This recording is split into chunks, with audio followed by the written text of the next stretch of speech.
전북대병원 기능성식품 임상시험 지원센터장 최수환입니다. 먼저 한국식품영양과학회에 이렇게 발표될 기회를 주셔서 너무 감사드립니다. 그런데 죄송하게도 이렇게 온라인으로 발표하게 되었습니다. 코로나19가 팬데믹이 되었는데 의학적인 치료에는 한계가 있고 이런 것들이 식생활 중재로 호흡기 건강을 어떻게 증가시킬 것인가, 이때 중요한 것은 무엇인가에 대해서 서로 얘기할 수 있는 시간이 되었으면 좋겠습니다. 현재 코로나19는 약 216개국에서 4천만 명이 발생되어 있고 112만 명 사망자가 생겼습니다. 한국은 2만 5천 명, 440명으로 비교적 사망자가 적음에도 불구하고 사회적으로는 엄청난 영향을 받고 있습니다.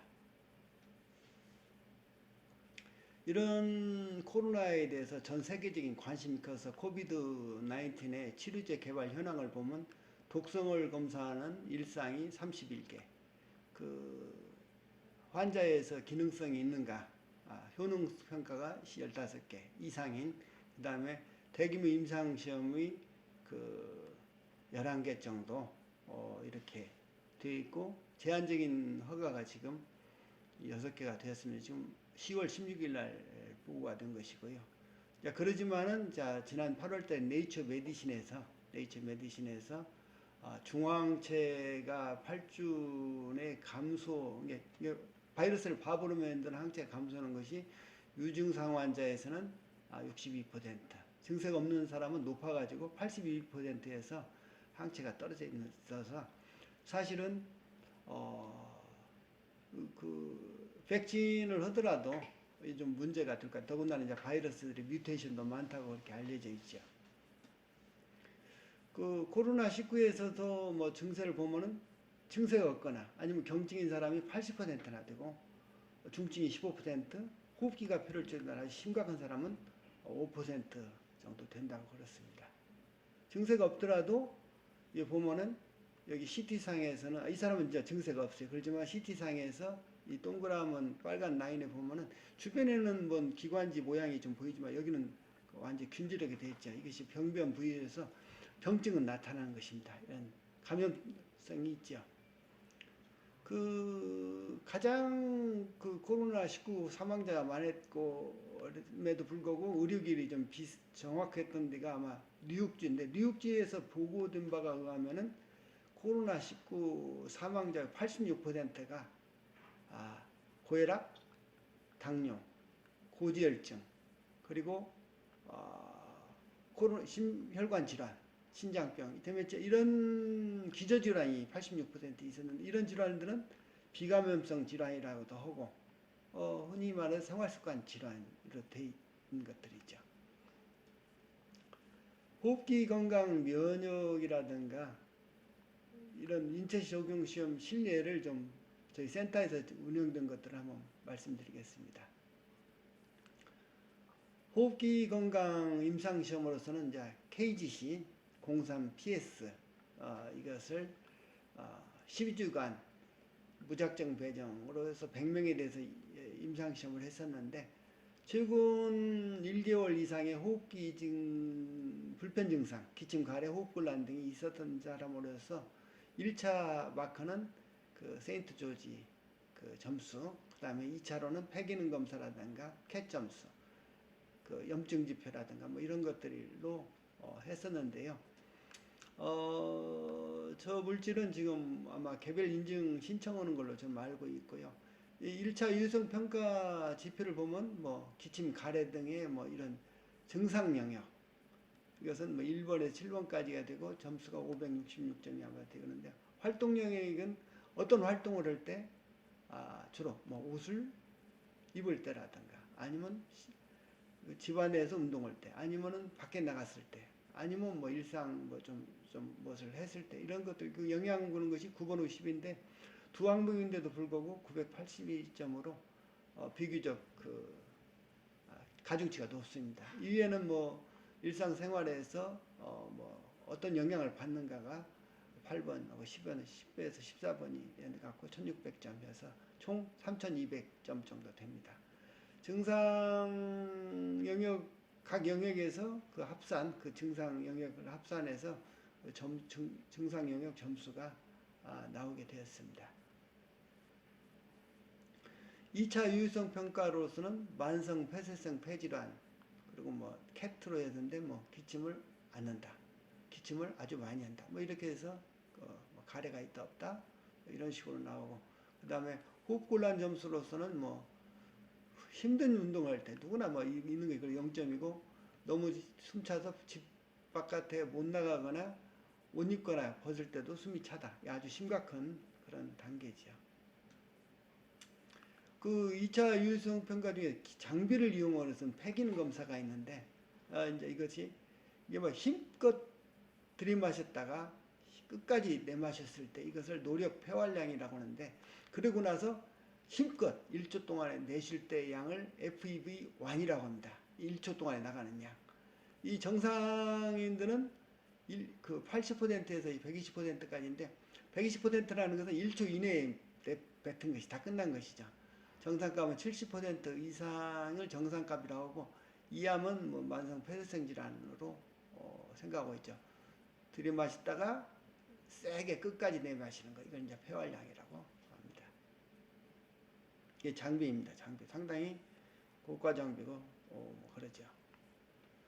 이 KGC03PS에서 12주 효과에서 보면은 증세가 대지군에 비해서 약물 투여군이 유의성, 통계학적으로 유효한 의미가 있고, 활동이라든가 영향도 그런 경향은 보이고 있으나 통계학적인 그 차이는 없었고, 토탈 스코어에서도 통계학적인 차이가 있었습니다. 2차 유효성 평가에서 만성 폐쇄성 질환 캣 점수로 보면 기침이 대지군에 비해서 유의해서, 가슴 답답함도 유의했었고, 일상 생활할 때 숨을 못 쉬면 자신감이 없어지는데 그것도 유언 차이가 있었습니다. 지난 홍삼으로 저희들이 2012년도에 그 급성 호흡기 질환 이것을 했었었는데, 뭐 건강인 12주 섭취했고, 건강인 100명에 대해서 아직 그 홍삼 하루에 3g씩 했는데, 급성기 증세가 대지군 44%에 비해서 24.5%로 통계학적으로 유효가 있었습니다. 이 겨울에 이런 때 임상시험을 진행했었죠. 그 순창 블루베리 효모 동결 건조 분말도 한번 8주간 건강인 100명을 대상으로 하루에 2g씩 투여했는데, 자연사 세포 내추럴 킬러셀 활성도가 12.5대 1에서 유효하게 나왔습니다. 여기 보면 유효하게 나왔죠. 완도 김주정 추출 분말로 면역력 측정 임상시험을 했었는데, 김주정 추출 분말에서 2.5g 하루 먹은 것이 8주 먹었을 때 그 25대 1에서 유효적인 증가가 있었고, 12.5대 1과 50대 1에서도 뭐 그런 경향을 보여서 좋았습니다. 그 금산 임삼으로 뭐 호흡기 급성 그 호흡기 증세를 봤는데, 12주 섭취한 다음에 그 다음에 멈추고 6주 지속 관찰을 했었는데, 파일로트 테스트였습니다. 건강이 40몰 3군으로 나눠서 했는데 급성 호흡기 증세가 감소했습니다. 이게 보면은 위약균은 이렇게 높은 비에 비해서 열수 추출물은 이 정도 감소했고, 주정 추출물은 훨씬 더 빈도수가 낮게 나왔습니다.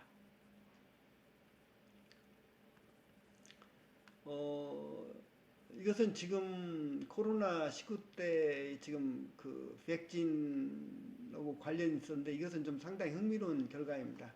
인플루엔자 표면학원 4가 백신 접종을 했는데, 그리고 임상시험을 했는데, 어떻게 했었냐면은 처음에 그 4주간은 알로에 베라를 먹었습니다. 그리고 4주 후에 인플루엔자 백신을 했습니다. 플라세보건도 있고요.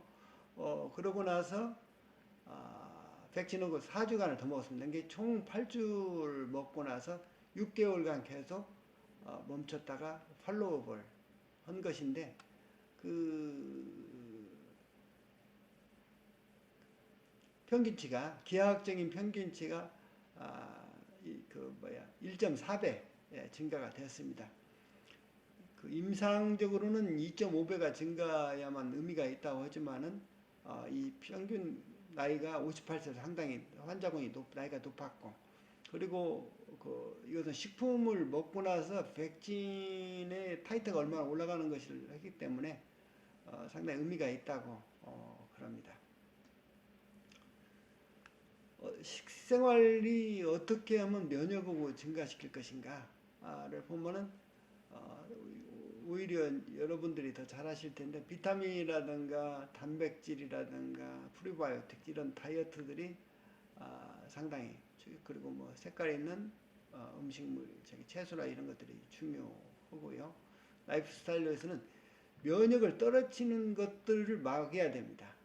잠을 덜 자거나 스트레스 받거나 운동을 않거나 아니면 담배 피거나 이런 것들을 막는 것이 중요합니다. 그 식품에 대해서는 잘 아시겠지만은 뭐 비타민 A, C, E, 비타민 B6, D가 특히 중요한 걸로 알려져 있죠. 미네랄도 뭐 징크나 아연 그리고 셀레늄이 동북아 지역이 낮기 때문에 충분한 셀레늄이 아마 필요하고요. 항체가 단백질로 되어 있는데 특히 65세 이상에서는 상당히 고단백을 먹여야 되는 거 이미 알려져 있습니다. 그게 이제 프리바이오틱스. 우리 면역의 70%가 이미 장에서 생긴다고 그러죠. 그리고 색깔 있는 채소라든가 이런 걸 먹여야 되고요. 우리 건강이라는 것은 우리 부모한테 받은 유전자와 환경, 경해지는데 이미 알고 있지만 자주 잊어버리는 것 같아요. 콩에 책상 위에다 놓으면 1년 뒤에도 콩이지요. 그렇지만 물컵에 담아서 3일 뒤에 싹이 나오기 시작하고 햇빛이 있으면 콩나무가 되고 그리고 햇빛이 없으면 콩나물이 되죠. 그래서 뭐 다 아는 사실이긴 하지만은 이게 보면은 참 먹는 것이 운명 중하는 것 같아요. 벌의 유충은 6일간 유충이라고 그래요. 그때 3일간은 뭐 다 여왕벌이나 일벌이나 다 노얄제리를 먹는데 3일 후에 일벌은 꽃가루 꿀을 먹으면 일벌이고 똑같은 유전자인데 그리고 6일간 계속 먹으면 여왕벌이 되는데 둘이 유전자는 다 똑같다고 그래요. 이 유전자 표현형이 결정되는 거였고요. 사이언스 2008년도에 나왔습니다. 잘 아시는 것처럼 아구티 유전자, 뚱뚱 유전자인데 엄마가 임신 중에 그 메틸그룹을 많이 먹으면 갈색 날씬주가 형성되죠. 그럼 우리나라 지금 현재 먹는 상태는 어떤가 한번 볼까요? 그 2016년도에 그 국민건강 영양조사를 보면은 이 빨간색으로 나온 것들이 좀 부족한 것들, 좀 심각한 것들, 퍼센테이지 높은 것들 나타났네. 남자에서는 비타민 A라든가 리보플라빈, 비타민 C들이 섭취가 좀 부족한 것도 나왔고 여자분들은 비타민 A, 리보플라빈, 나이아신, 그다음에 비타민 C가 낮은 걸로 되어 있죠. 사실 뭐 이렇게 중요한 뭐 영양분들이 그 낮은 것으로 나타나 이것부터 해결하는 것이 뭐 코비드 19을 막는 거 아닌가 싶습니다.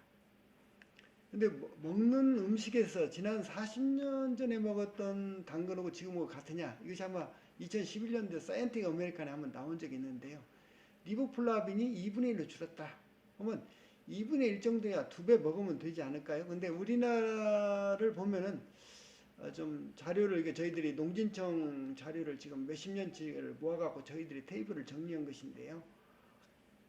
여러 가지 것이 있지만 토마토에서 비타민 A는 70년대에 비해서 2011년에 약 33분의 1로 감소한 것으로 나와 있습니다. 뭐 검사 방법에 문제가 있었는지 어쩔 모르지만 어쨌든 이런 것들 한번 우리가 우리 식품 영양 하시는 분들이 아마 더 연구를 해보셔야 할 것 같아요. 사실은 이런 것들은 뭐 토양하고 관련이 있다고 하는데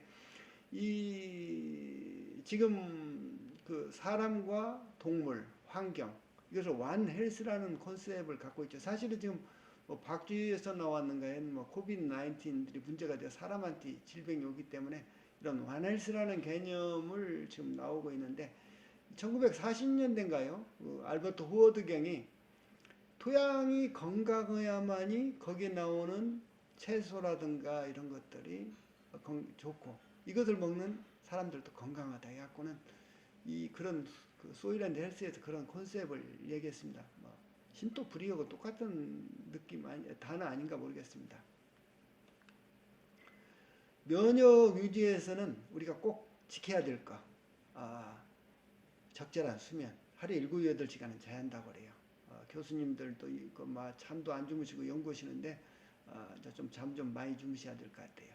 그 다음에 스트레스는 꼭 적절한 스트레스는 괜찮지만 스트레스가 높으면은 이때 나오는 호르몬 스테로이드라든가 이런 코티솔이라든가 아니면 카테콜라민들이 굉장히 면역에 나쁜 영향을 미칩니다. 적절한 운동, 담배, 금연 뭐 이런 것들이 중요합니다.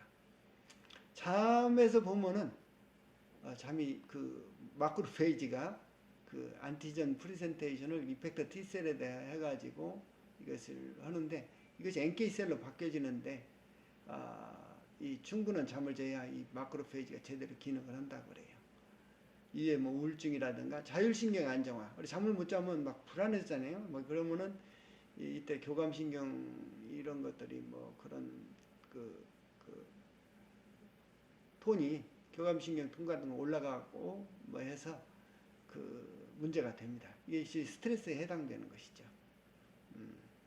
그리고 뭐 인지능력 뭐 이런 것에도 영향을 미친다고 합니다. 운동 누구나 다 잘 알고 있죠. 근데 이제 운동은 선택이 아니라 필수입니다. 그래서 뭐 내장 비만 감소해서 거기에 녹아있는 독들이 감소한다는 거, 암 같은 것도 여기서 억제가 된다는 거 이미 잘 알려져 있습니다.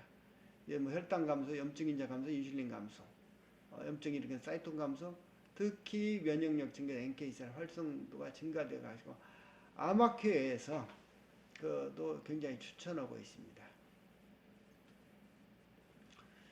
그 현재와 같은 질병 쓰나미에서 우리는 어떤 영양이라든가 생활을 어떻게 할 것인가 그런 문제점은 뭔가 보면 코로나19에 의해서 지금 4천만 명이 감염되고 113만 명이 사망해가지고 뭐 수조 달러의 경제적인 손실이 일어났는데 사망자 대부분이 비감염성 질환들이 있다. 근데 이 사람들 지금 하루에 아마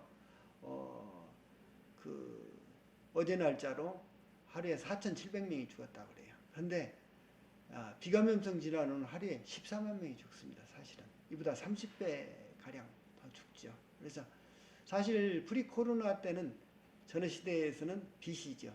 비오포 코로나. 이때는 비감염성 질환이 중요했었습니다.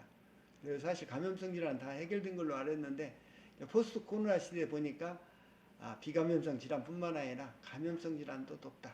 그런데 이 감염성 질환도 우리 식생활인 비감염성 질환이 기저질환에 들어가기 때문에 우리들이 우리 식생활을 하는 천연물이라든가 이런 것들을 연구할 필요가 있다. 그래서 감염성 질환 인플루엔자에 대해서 기능성 식품이나 백신을 같이 투여하고 항체를 증가시키기 위해서 증기고 또 URI 떨어진다든가 비감염성 질환에서는 기능성 식이소재나 한식, 일반 식품 등을 써가지고 식이로 좀 서포트를 하면 어찌겠냐. 그래서 건강한 먹거리라든가 라이프 스타일이 현재 일어나고 있는 질병 쓰나미에 대해서 도움이 되지 않고 또 우리 학회에서 할 일이 아닌가 싶습니다. 저희 센터에서 잠깐 소개를 드리면 한 2004년대에 발족됐고요. 지금 현재 담임이 한 30명, 참여 교수가 한 30명 정도 있습니다. 지난 10년간 논문을 보면 임상 논문이 54건, 전임상이 26건인데 관심 있는 호흡기라든가 면역 이쪽을 보면 임상 논문이 8건, 그리고 전임상이 4건으로 되어 있습니다. 참여 교수님들인데요. 저는 학회하고 저희 센터하고 그런 아까 이런 코비드 19에 대해서 같이 연구할 수 있는 기회들이 있었으면 좋겠습니다. 경청해 주셔서 감사합니다. 감사합니다.